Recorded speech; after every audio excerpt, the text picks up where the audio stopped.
جب ہم شادی کرنے بچے کی جاتے ہیں یا بچہ خود نوجوان بیٹھے ہیں، ہماری ڈیمانڈ کیا ہوتی ہے؟ لڑکی کیسی ہو؟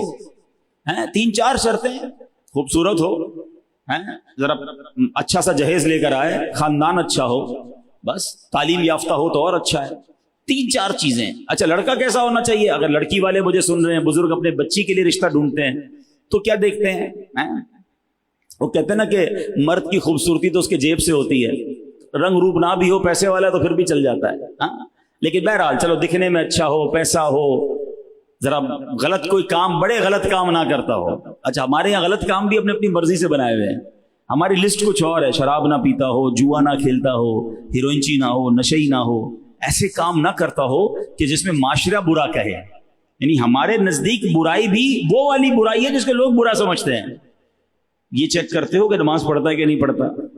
شراب پینا حرام، مگر نماز نہ پڑھنا اس سے بھی بڑا حرام، مگر بے نمازی کے تو کوئی پرابلم نہیں ہے۔ پیسے کتنے کماتا ہے یہ ضرور چیک کرتے ہیں، کدھر سے کماتا ہے یہ چیک کرتے ہیں۔ حرام کمانے والے کو اپنی بیٹی دینا چاہ رہے ہو، اور اگر خدا نہ خواستہ سود کا کام کر رہا ہے، سود کھانے والے کو تو اللہ سے جنگ کرنے والا کہا گیا، اللہ اس سے اعلان جنگ فرماتا ہے۔ تم اپنی بیٹی کا رشتہ اس کے ساتھ کر رہے ہو جو رب سے جنگ کر رہا ہے، بچے گا، بربادی ہونا ہے۔ اچھا پیسے حرام کے ہیں، آپ کی بچی کو بھی حرام کھلائے گا، آنے والی نسلوں کو بھی حرام کھلائے گا، بٹ نوبڈی کیئر، کون خیال کرتا ہے اس چیز کا؟ اللہ اکبر۔ اور اے نوجوانوں جو اپنی ہونے والی بیوی کے لیے، بچوں کی ماں کے لیے جو ڈیمانڈیں ہماری، پہلی ڈیمانڈ یہ ہونی چاہیے کہ وہ نیک ہے کہ نہیں۔ یاد رکھو عورت، ماں جو ہے نا وہ سب سے پہلی درس گاہ ہے بچے کی۔ اگر ماں کا عقیدہ ہی درست نہیں ہے، وہ عورت جو ہے جس باعمل ہی نہیں ہے، نمازی نہیں ہے، نیک نہیں ہے۔ آپ کو پتہ ہے غوث پاک جب پہلے دن مدرسے میں گئے، قاری صاحب نے کہا پڑھو بسم اللہ الرحمن الرحیم، غوث اعظم نے 18 پارے زبانی سنا دیے۔ پہلے تو قاری صاحب حیران ہو گئے، پھر کہا اور 19واں بھی پڑھو، کا اتنا ہی یاد ہے؟ کدھر سے یاد کر کے آئے؟ پہلے دن مدرسے میں آئے ہو؟ کہتے بات یہ میری ماں حافظہ 18 پاروں کی تھی، میں ماں کے پیٹ میں تھا، ماں قرآن پڑھتی تھی، میں نے ماں کے پیٹ میں ہی 18 پارے یاد کر لی ہے۔ ٹھیک ہے یہ ان کی کرامت ہے، یہ بات یاد رکھیے گا، اگر ماں نیک ہے تو بچے پر اس کا اثر آئے گا۔ آپ کو پتہ ہے خاتون جنت بی بی فاطمہ امام حسن اور امام حسین کو جب دودھ پلاتی تھی اور جھولا دیتی تھی تو کیا کرتی تھی؟ تلاوت قرآن کرتی تھی۔ اب بتاؤ نا کیسی اولاد ملی؟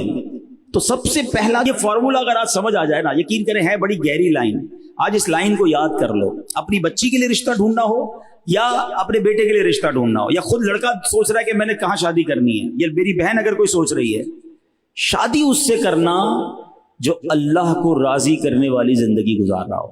جو رب کو راضی کرے گا اللہ اس کو بھی راضی کر دے گا۔ اس سے شادی مت کرنا، یا ادھر رشتہ مت کرنا جو اللہ کو ناراض کر رہا ہے، کیونکہ اگر رب ناراض ہے نا تو لائف برباد ہو جانی ہے۔ ایک لائن میں نے آپ کو سب بتا دیا۔ اب رب کو راضی نمازی کرتا ہے، بے نمازی نہیں کرتا۔ رب کو راضی حلال کمانے والا کرتا ہے، حرام کمانے والا نہیں کرتا۔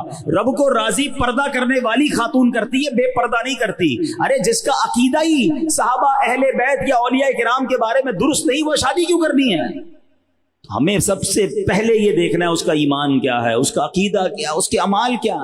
پیسہ تو آنی جانی شے ہے، آپ نے نہیں دیکھا کئی واقعات ایسے ہوتے، مالدار گھر میں بچی دیتے، تھوڑے دنوں بعد وہ کنگال ہو جاتا ہے، ہوتا ہے، کاروبار تباہ ہو گیا۔ لیکن اگر بندہ دیندار ہوتا ہے، بندہ اللہ کو پسند کرنے والا ہوتا ہے، اللہ کی رضا والے کام کرنے والا ہوتا ہے، اللہ پھر اسے کھڑا کر دیتا ہے، پھر اس کے اچھے دن آ جاتے ہیں۔ لیکن اگر کام ہی غلط کر رہا ہے، حرام کام کر رہا ہے، تو پھر بچنا مشکل ہو جاتا ہے۔